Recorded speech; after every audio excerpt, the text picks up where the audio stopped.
Halo kawan tutur, berjumpa lagi di Breaking News dan hari ini kita masih akan membicarakan soal perang Amerika Serikat, Israel dan juga Iran. Seperti kita ketahui bahwa perang ini sudah berlangsung selama 5 hari atau hampir seminggu. Dan dalam waktu seminggu ini sudah banyak serangan yang dilancarkan oleh Amerika Serikat, Israel dan juga Iran, dan masing-masing dari kubu ini juga mengklaim bahwa telah menghancurkan sejumlah fasilitas yang berpengaruh dalam jalannya perang. Dan untuk membicarakan lebih lanjut terkait dengan klaim-klaim yang disampaikan oleh kedua belah pihak ini, sudah bersama dengan saya, yaitu Riza Widyarsa, pengamat hubungan internasional. Selamat sore, Pak Riza. Selamat sore, Pak. Oke, baik Pak Riza, untuk di awal pertanyaan, bagaimana Anda melihat tentang klaim-klaim kemenangan yang disampaikan oleh pihak Amerika Serikat, Israel, dan juga Iran terhadap jalannya perang sendiri di lapangan? Baik, kalau umpamanya mengenai klaim-klaim yang dilakukan oleh ketiga belah pihak lah ya, kita boleh bilang kayak gitu karena ini Ya. terkait yang berada di sini adalah Amerika Serikat, Israel, dan Iran. Memang yang bisa kita verifikasi adalah eh, hasil satelit, ya, image satelit atau citra satelit yang kita lihat di beberapa media, hasil dari sebelum dirudal dan setelah dirudal seperti apa, dan kemudian juga kita bisa lihat dari footage dari media-media asing umpamanya yang melihat serangan-serangan yang ada. Cuma beberapa hal yang selain seperti itu, seperti yang ketika klaim Iran terkait sama salah satu kapal induk Amerika Serikat yang bisa mereka rudal itu, nah itu mungkin masih dalam pertanyaan ya, apakah benar atau tidaknya gitu, karena belum ada bukti yang konkret atau valid. Tetapi seperti eh, pangkalan Amerika Serikat yang dirudal di beberapa negara Timur Tengah seperti di Bahrain dan di Qatar, nah itu memang benar. Beberapa fasilitas bisa dihancurkan, beberapa radar bisa dihancurkan oleh Iran, dan kemudian juga em, beberapa fasilitas pengolahan minyak dan minyak mentah dan LNG di Saudi dan kemudian di Qatar, Bahrain, Oman. Nah, itu kemungkinan besar iya, itu benar adanya, dan juga ada penembakan terhadap beberapa kapal yang di Selat Hormuz atau di Teluk Persia atau Teluk Arabia, ya tergantung bagaimana kita memandangnya. Eh, itu juga, dan blokade Selat Hormuz yang dilakukan oleh Iran, nah itu memang sudah diverifikasi oleh beberapa kantor berita baik dalam negeri maupun luar negeri, dan itu memang salah satu cara Iran untuk mengacaukan ya harga minyak dan gas yang ada di dunia, tidak hanya memblokade Selat Hormuz, akan tetapi juga menyerang fasilitas-fasilitas pengolahan LNG dan minyak-minyak yang ada di negara-negara petrodolar di negara-negara teluk. Itu, Mas. Baik Pak Riza, tadi Anda juga menyebutkan adanya peran-peran alat-alat elektronik dengan kecanggihan tinggi seperti drone dan satelit, dan juga di era seperti sekarang di mana drone, satelit, bahkan open source intelligence itu sudah umum digunakan dalam sebuah perang begitu Pak. Dan menurut Pak Riza sendiri, apakah justru lebih sulit atau justru lebih mudah ini untuk memanipulasi klaim-klaim perang seperti ini Pak? Nah, ini makanya kalau saya pribadi, saya cuma bisa percaya kepada open source intelligence atau kantor-kantor media yang besar ya, yang memang terpercaya. Memang susah itu kan ada klaim mengenai AI itu yang eh, kelihatan seperti beneran. Seperti kalau kita lihat beberapa waktu yang lalu ketika pemerintah Meksiko menembak mati salah satu gembong kartel narkoba yang di Meksiko. Nah, itu kemudian kartel Meksiko itu yang uh, Nueva Jalisco itu, New Generations itu kemudian mereka menyebarkan foto-foto hoax lewat AI yang Oke. bisa bikin kekacauan di Bandara Guadalajara kalau nggak salah, itu yang kemudian mereka menyebarkan lewat medsos, foto-foto lewat AI yang kesannya mereka menyerang Bandara Guadalajara, ada mobil yang dibakar, pesawat yang dibakar. Nah, itu yang ternyata itu hoax, itu cuma AI aja, memang kelihatan sudah seperti beneran gitu. Ya. Nah, ini juga makanya yang patut kita percaya yang kemungkinan cuma yang dari kantor berita yang memang terpercaya dan memang open source intelligence yang terpercaya. Memang ini perang informasi. ya perang informasi seperti yang sebenarnya bukan yang pertama kali ya, tetapi seperti yang terjadi di perang Rusia Ukraina ini sudah terjadi perang informasi yang kita juga kadang nggak tahu ini simpang siur mana informasi yang benar, mana informasi yang salah gitu. Sudah dilakukan di awal-awal perang Rusia Ukraina dan kemudian dilakukan juga em, sebenarnya dilakukan juga waktu perang di Gaza kemarin ya kan, terutama Israel itu banyak melakukan eh, postingan-postingan hoax sebenarnya yang banyak yang dilakukan oleh Israel uh, untuk memframing pejuang Palestina di Gaza itu juga, dan kemudian juga yang kemarin yang paling akhir itu yang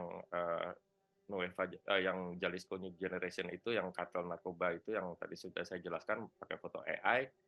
Nah ini juga ya yang patut kita percaya cuma dengan kantor-kantor berita yang memang sudah internasional yang sudah punya nama, pasti mereka pakai verifikasi kan, ini benar apa enggaknya gitu. Dan memang itu kecanggihan-kecanggihan yang ada memang di peperangan sekarang, terutama ini baik peperangan asimetris terutama ya, dan ini juga ada penggunaan drones, penggunaan tidak hanya rudal balistik yang juga bisa mengecoh rudal pencegat, seperti rudal-rudal Iran itu sebenarnya juga cukup canggih ya, banyak rudal Israel yang berusaha untuk mencegat rudal Iran itu juga tidak tercegat dan bisa menembakkan sasarannya di Tel Aviv dan di beberapa pelabuhan di Israel. Juga drone-drone-nya Iran itu ya sebenarnya sudah terbukti waktu perang di Gaza kemarin itu mereka menyerang Israel dengan drone-drone mereka itu yang dibuat di dalam negeri ya, sangat sulit dideteksi, meskipun bisa sebagian dari dideteksi, tetapi beberapa sulit dideteksi dan kemudian juga nggak mudah untuk menembaknya juga gitu, dan beberapa di antaranya mencapai sasaran sih, dan kemudian juga kemungkinan mereka memakai drone juga ketika menyerang pangkalan-pangkalan Amerika Serikat yang ada di Timur Tengah, dan terbukti beberapa di antaranya berhasil. Memang ini semakin lama semakin canggih memang ini perangnya, dan arus informasinya nih memang kita harus verifikasi secara betul-betul ini. Berarti kalau bisa kita simpulkan bahwa klaim-klaim yang diciptakan oleh ketiga pihak yang berperang saat ini itu memang dibutuhkan begitu ya Pak dalam jalannya sebuah peperangan. Namun kira-kira apa yang menjadi keuntungan dari ketiga belah pihak ini dengan mengeluarkan klaim-klaim seperti tadi untuk mereka sendiri begitu Pak Riza? Paling tidak propaganda mereka ya, ini propaganda mereka untuk mendiskreditkan pihak yang musuh mereka, itu pertama. Dan kemudian mungkin untuk menaikkan moral masyarakat yang ada di dalam negerinya, gitu, kayak kemungkinan bisa aja Israel atau Amerika Serikat atau Iran sendiri melakukan klaim-klaim ini untuk menaikkan menjadi moral booster lah istilahnya kepada warga mereka sendiri gitu, meyakinkan mereka bahwa apa yang dilakukan oleh pemerintah mereka ini adalah sebuah keputusan yang benar, dan sorry, dan itu kemudian serangan-serangan yang mereka lakukan mendapatkan hasil gitu kan, mereka bisa mempertahankan kepentingan nasional mereka, jadi bikin moral booster kepada masyarakat mereka. Yang berikutnya yaitu mendiskreditkan secara dunia internasional bahwa negara yang mereka musuhi itu sudah kalah telak, dan secara militer negara mereka yang menjadi yang masih punya supremasi lah di kawasan tersebut seperti itu. Eh, Cuma ya itu balik lagi di era sekarang kan nggak semua orang juga seharusnya gampang percaya dengan klaim-klaim tersebut ya gitu. Dan sudah banyak terutama kalau di regional ini memang yang paling banyak paling masif memakai klaim-klaim seperti ini, kita sudah lihat banyak contohnya di perang di Gaza itu memang Israel, dan terutama kalau di Israel itu sebagian besar klaim mereka itu terbukti salah gitu. Itu banyak sudah diverifikasi di kantor berita seperti Deutsche Welle sama France 24 itu, mereka verifikasi banyak fakta klaim-klaim yang dilakukan Israel itu salah, hoax ya. Ini saya sengaja pakai kantor berita yang dari Eropa Barat ya, biar nggak kelihatan bias gitu. Itu aja mereka bisa verifikasi bahwa banyak klaim yang dilakukan oleh Israel itu memang hoax, seperti penyerangan rumah sakit Indonesia umpamanya yang diklaim di situ ada terowongan eh, Hamas pakai terowongan, sampai sekarang nggak kebukti. Nah ini kan juga klaim-klaim yang dilakukan Israel itu ketika serang ke Iran itu mereka bisa menghancurkan ini, menghancurkan itu. Ini juga susah terbukti apa tidak. Kayak mereka bilang kan sebelumnya waktu perang rudal melakukan serangan rudal ke Iran ketika perang di Gaza, mereka mengklaim bahwa Israel mengklaim bahwa mereka bisa menghancurkan sekitar lebih dari 25% lebih dari itu 25% kapasitas Iran untuk menyerang Israel. Tetapi buktinya dalam 2 hari 3 hari terakhir ini Iran masih punya kemampuan untuk menyerang Israel gitu. Terbukti klaim yang dikatakan Israel itu beberapa waktu sebelumnya itu terbukti nggak ada basicnya gitu kan, terbukti salah gitu. Bahkan tidak hanya menyerang Israel aja, Iran masih punya kapabilitas untuk menyerang pangkalan Amerika Serikat di Timur Tengah yang waktu perang Gaza kemarin tidak mereka lakukan. Ini sekarang mereka lakukan, berarti mereka masih punya kemampuan yang sangat besar. Juga ketika perang di Gaza setelah menyerang Hizbullah, Israel mengklaim bahwa mereka sudah bisa menghancurkan lebih dari 70% kapabilitas Hizbullah di Lebanon. Tapi buktinya hari kemarin, 2 hari yang lalu bahkan Hizbullah masih bisa merudal dan meroket Israel lewat perbatasan Lebanon Selatan gitu. Nah itu nggak terbukti salah kan klaimnya Israel beberapa waktu yang lalu gitu.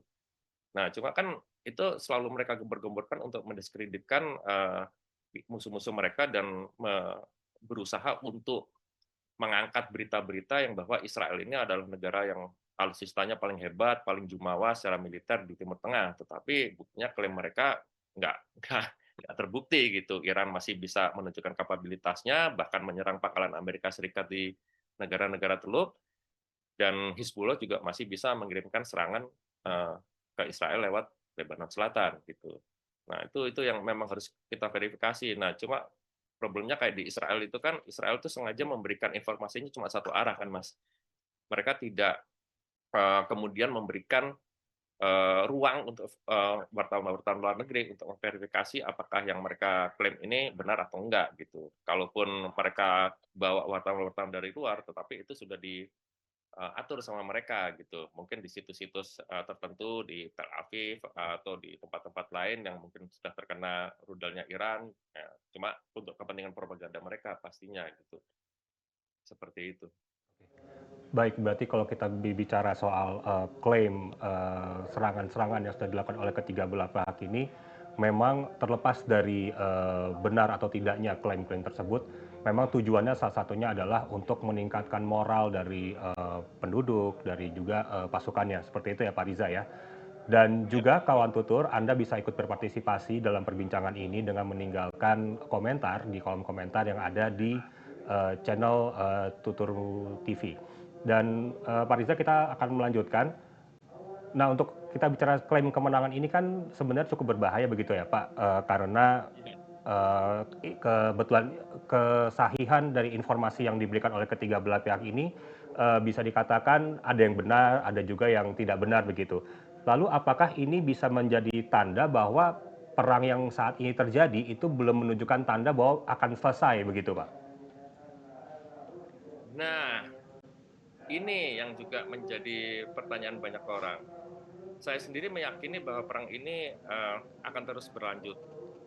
Paling tidak kita bisa lihat kemarin ini ketika Israel menyerang Iran ketika masa perang di Gaza kemarin, dan sekarang juga masih berlanjut seperti ini. Nah, cuma mungkin peperangannya tidak seperti peperangan ketika perang Teluk kemarin atau ketika Amerika melakukan invasi ke Afghanistan.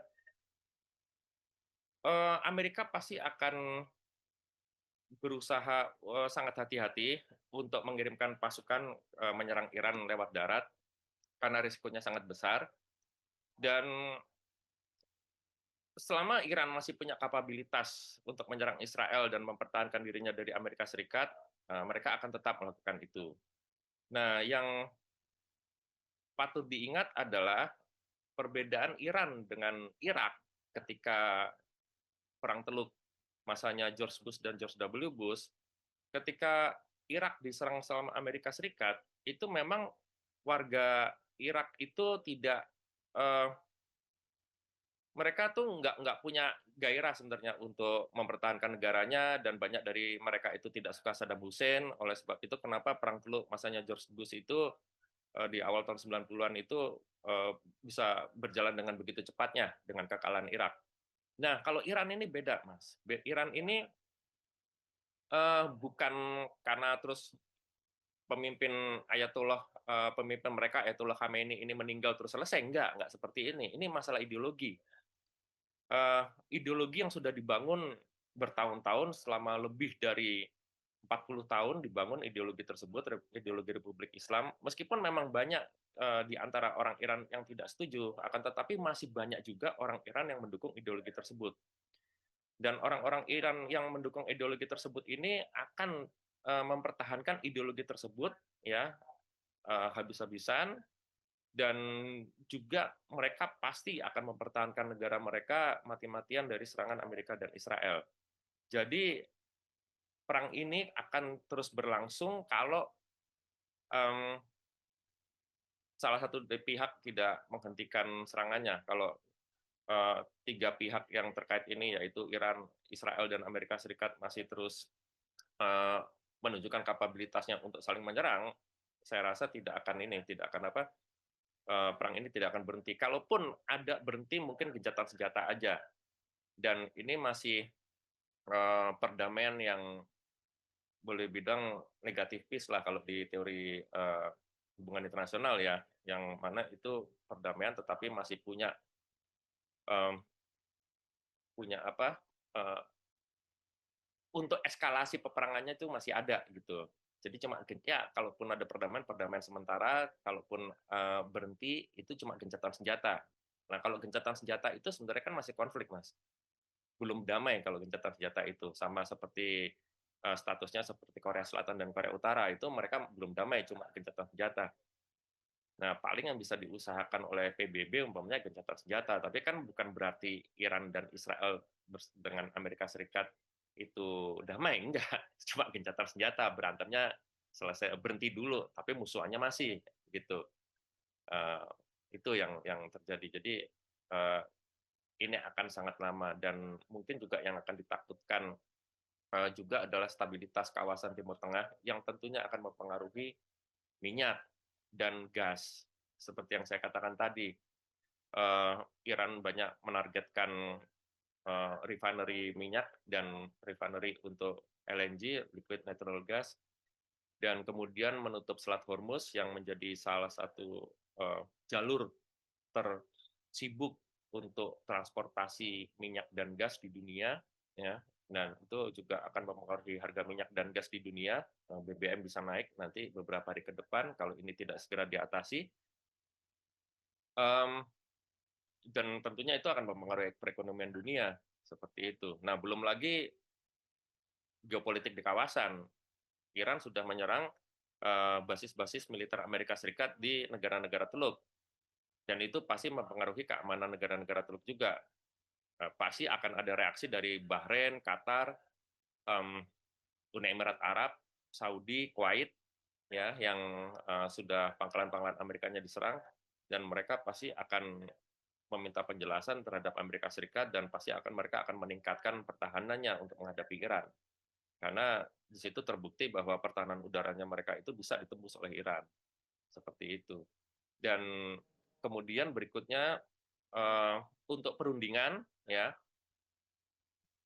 ini akan susah. Iran akan mempercayai Amerika Serikat kalau umpamanya Trump katakanlah menawarkan negosiasi. Karena mungkin kalau yang seperti kita ketahui, Amerika dan Israel ini menyerang Iran ketika perundingan untuk perlucutan nuklir Iran di Oman itu masih berlangsung. Jadi ketika Iran diserang, itu sedang ada negosiasi antara para diplomat Iran, Amerika Serikat, dan Oman untuk Iran tidak mengembangkan senjata nuklir, gitu. Yang akhirnya Iran sudah sepakat, kata Kementerian Luar Negeri Oman itu sudah menyatakan bahwa Iran itu sudah sepakat tidak akan mengembangkan senjata nuklir. di negosiasi tersebut. Ini negosiasi masih berlangsung, Mas. Tiba-tiba serangan pertama dimulai. Nah, ini tentunya tidak membuat Begitu ya Pak ya? para diplomat Iran pasti ya tidak percaya lagi dengan Amerika Serikat. Hmm. Nanti kita negosiasi, kita berunding, tiba-tiba kita diserang seperti waktu kita lagi negosiasi soal nuklir kemarin di Doha, Ya. di Oman, Di Oman. gitu. Iya. Nah, tiba-tiba diserang, Hmm. gitu ya.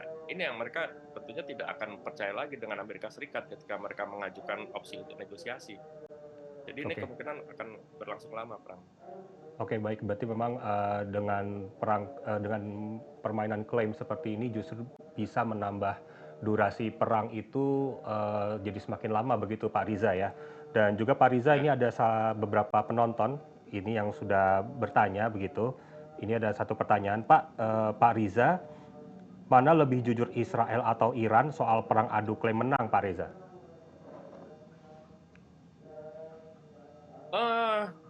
Dua-duanya ya, kalau adu klaim menangnya dua-duanya melakukan itu ya.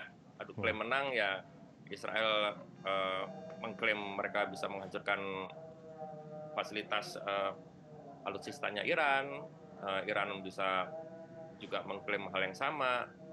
Tapi itu lagi, sekali lagi, mungkin kita baru bisa memverifikasi berapa persen yang benarnya, berapa persen yang salah dari klaim kedua negara tersebut. Mungkin nanti, mungkin bisa sebulan, 2 bulan setelah gencatan senjata atau setelah perangnya ini mereda, baru kita bisa mengumpulkan data-data yang ada, baru kita bisa cross-check verifikasi secara langsung. Karena ini kan informasinya juga banyak banget gitu. Jadi saya masih belum bisa memastikan mana lebih banyak klaim yang benar, mana yang klaimnya juga lebih banyak hoax-nya gitu. Karena ini nanti masih akan direproduksi lagi nih klaim-klaimnya ini untuk hari-hari ke depan selama masih ada ketegangan antar negara-negara ini. Gitu. Oke, baik Pak Riza. Tadi kan Pak Riza juga sempat menyebutkan bahwa peperangan yang dilakukan oleh 3 negara ini juga pasti akan menimbulkan respon begitu Pak, terutama di negara-negara di Timur Tengah, negara-negara Teluk seperti itu. Lalu apakah mungkin bahwa klaim besar-besaran yang dilakukan oleh 3 negara ini juga sebenarnya tujuannya adalah untuk mencegah adanya masuknya intervensi asing lagi begitu Pak dalam peperangan ini? Kalau intervensi asing, umpamanya yang bisa melakukan intervensi asing ini untuk melawan yang dari pihak Amerika dan Israel ya, Ya. yang paling bisa melakukan itu adalah Rusia dan China sih, Ya. gitu. Dan kalau Rusia dan China sebenarnya nggak terpengaruh sama klaim ini klaim itu, karena mereka tentu punya fungsi intelijennya mereka sendiri yang bisa memverifikasi itu benar atau enggak. Jadi mereka nggak terpengaruh dengan itu. Yang mereka lebih melihat adalah apa untung rugi mereka ketika mereka ikut terjun langsung dalam peperangan ini. Akan lebih ke situ. Tapi kalau soal klaim-klaim ini mereka nggak pengaruh karena intelijen mereka kan pasti juga sudah verifikasi kan ini benar apa enggak gitu. Nah, yang jelas Putin kan kemarin sudah berusaha untuk ini ya, bersedia untuk menjadi mediator kalau Ya. diperlukan. Nah, yang kita masih belum tahu ini China nih, Xi Jinping. Tapi Ya. yang jelas beberapa kapal atau aset militer lah ya, kita boleh sebut itu aset militer dari Amerika Serikat dan China itu sudah mulai merapat ke ini, ke mana, ke Teluk Persia Iya, gitu. Pak. Nah, intensinya mungkin yang jelas sih untuk menjaga kepentingan nasional dari Rusia dan China itu udah pasti. Tuh. Nah, kemudian hal-hal yang lain, nah itu yang kita masih belum tahu secara pasti. Sejauh mana mereka akan menjaga aset mereka di Teluk Persia. Dan yang pasti Rusia dan China itu akan, ini kalau pengamatan saya sih pasti akan berusaha keras untuk tidak terlibat secara jauh karena pertama akan memakan biaya yang banyak, terutama Rusia ya, karena Rusia itu banyak konsentrasinya dan uangnya banyak lari ke Ukraina.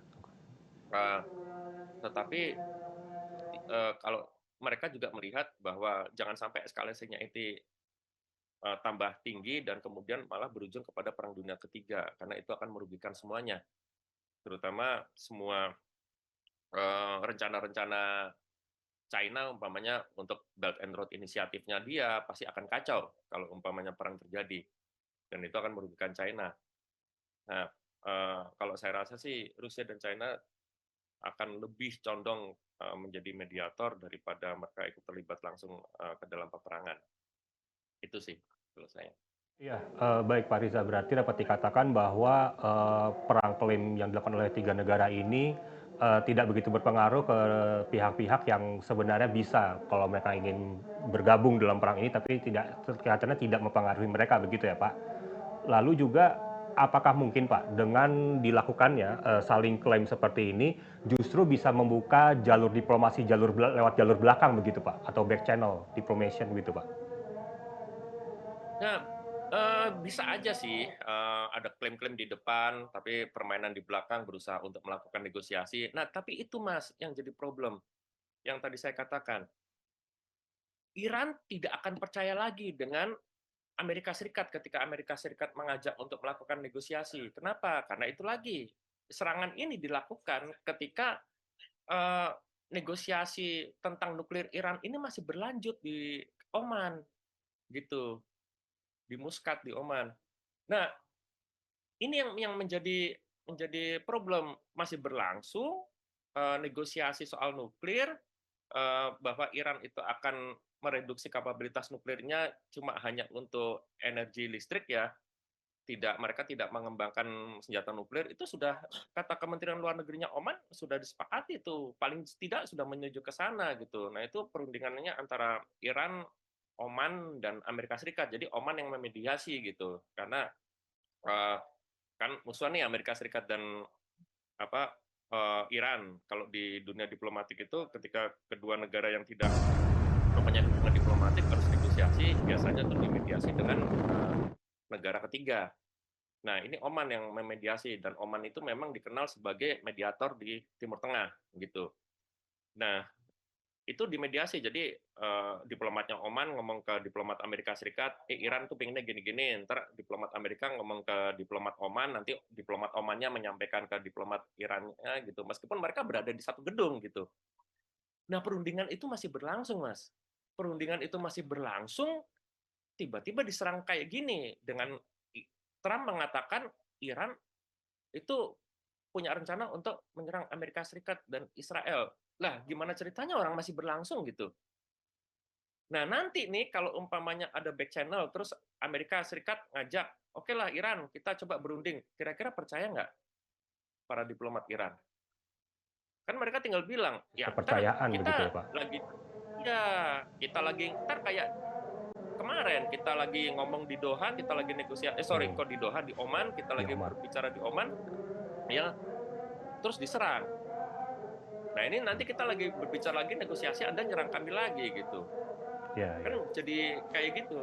Mereka nggak akan percaya lagi. Apalagi dengan Israel. Kalau dengan Israel Hmm, jelas nggak akan berunding sama Iran gitu.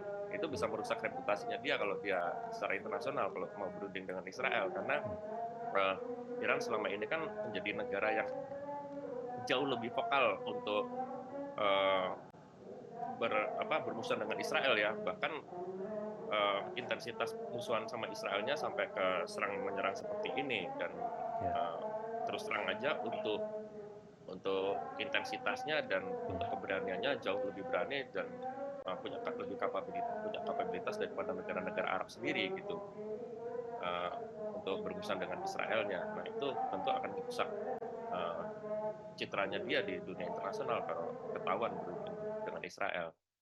Nah, itu jadi ya kita bisa lihat aja gimana ke depannya, dan memang banyak memprediksi perang ini akan terus berkepanjangan, apalagi kalau Perdana Menteri Israel masih Netanyahu dan Presiden Amerika masih Donald Trump itu. Ya, berarti ya kita dapat simpulkan bahwa peperangan ini mungkin masih akan berlangsung lebih panjang lagi. Terlebih tadi yang seperti Pak Riza sampaikan bahwa jika dua pemimpin tadi masih memimpin negara yang masing-masing, justru itu yang menjadi salah satu faktor berlanjutnya perang ini, begitu Pak. Lalu kalau kita kembali lagi Pak, dengan ketiga pihak yang melakukan klaim dalam perang-perang ini, menurut Pak Riza sendiri saat ini yang sedang kita saksikan sama-sama atau seluruh dunia saksikan itu sebenarnya adalah perang secara militer atau memang perang yang juga turut membentuk perang persepsi begitu Pak? Keduanya, keduanya. Karena perang seperti ini ya, ini beda, nggak seperti ketika ya itu lagi ketika umpamanya perang Teluk yang dulu awal tahun 90-an atau perang Irak lawan Iran dulu tahun 80-an. Eee, terus, yang itu kemudian bisa membuat, kita jelas lah, kayak jelas, wah ini siapa menang, siapa kalah. Nah ini memang memang main persepsinya memang banyak sekali nih di sini. Makanya mereka bisa pakai adu klaim adu klaim adu klaim seperti itu, karena memang, eee, juga, selain tidak ada perang yang secara langsung, jadi memang, saling kirim-kiriman rudal dan drone, di beberapa tempat, ya tidak hanya di Iran aja, bahkan di Israel pun itu juga ada keterbatasan akses media juga, yang sehingga, eee, kontrol terhadap media, apa yang bisa media keluarkan itu sangat, masih bisa dikontrol oleh pemerintah Iran dan pemerintah Israel. Jadi memang, untuk membangun persepsinya masih bisa dimainkan di situ, untuk framing-nya istilahnya. Baik, dan juga kalau misalkan kita bicara soal klaim dan juga persepsi ini Pak, eee, pada akhirnya pihak mana yang menurut Pak Riza tuh akan mampu mengendalikan eskalasi Pak? Atau maksudnya adalah, nanti yang mampu mengendalikan eskalasi konflik ini, itu siapa? Apakah dari fakta yang ada di lapangan, peperangan itu sendiri, atau justru narasi-narasi yang dibangun melalui klaim-klaim yang dilakukan oleh, tiga pihak ini Pak? Eee, ya ini, sebenarnya kalau kalau saya lebih kepada ini ya, untuk melihatnya kapan Israel dan Amerika Serikat akan menghentikan serangan ini? Itu dulu pertama.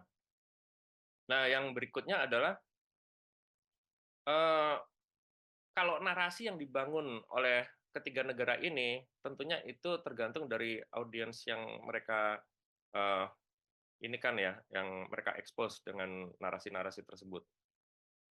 Bagi, masyarakat di dunia Islam, mungkin mereka akan lebih percaya dengan narasi yang disebarkan oleh Iran, mungkin. Nah, kalau mereka di negara-negara barat, bagi mereka yang pro Israel, mungkin mereka akan lebih percaya dengan narasi dari Israel dan Amerika Serikat. Eee, cuma kalau mengenai eskalasi, ketegangan ini, ya ini tergantung lagi dari, kalau saya sih lebih ngelihat tergantung dari bagaimana, apakah Israel dan Amerika Serikat akan tetap menyerang Iran gitu. Kalau mereka menurunkan eskalasinya, ya tentunya eskalasi yang dilakukan oleh Iran ini akan menurun. Karena gini, kalau kita ngelihat polanya, eee, ini kalau umpamanya Israel menurun, Iran akan menurun, gitu. Itu polanya. Selama ini ya, paling nggak yang saya lihat selama ini ya, terutama dalam yang kasus sekarang ini. Kalau kasus sekarang ini adalah Iran yang diserang duluan, gitu. Ya, sehingga Iran akan menyatakan, "Wah, kita mempertahankan diri," gitu. Jadi kalau umpamanya Israel dan Amerika Serikat menurunkan serangannya, mereka tentu akan mengendorkan serangannya juga gitu. Kalau Israel dan Amerika Serikat menghentikan serangan, Iran tentu akan menghentikan serangan, dan itu sudah sempat terucap dari Kementerian Luar Negerinya Iran gitu. Karena dalam kasus ini posisinya mereka mempertahankan diri kan, mereka yang diserang. Nah, itu yang mereka mereka ini, dari posisinya Iran ya. Kalau itu sih pendapat saya, Mas, kalau kalau mengenai eskalasi sih tergantung dari, Amerika Serikat dan Israel sendiri gitu. Baik Pak Riza, terima kasih untuk kesediaan waktunya dan kita juga sama-sama berharap bahwa eskalasi yang terjadi di Timur Tengah saat ini oleh ketiga negara tersebut dapat di-manage dengan baik oleh ketiga negara sehingga tidak menjadikan perang ataupun krisis kemanusiaan berkepanjangan. Sekali lagi pengamat hubungan internasional Riza Widiarsa, terima kasih untuk waktunya untuk berbicara di Breaking News Tutur. Dan kawan tutur, demikian breaking news tentang perang Amerika Serikat, Israel, dan juga Iran. Anda dapat mengikuti konten-konten mengenai peperangan dan juga konten lainnya melalui YouTube channel Tutur TV dan juga di berita atau portal berita tutur.co.id. Saya Kriston Suryakusumo, selamat jumpa. Sampai jumpa.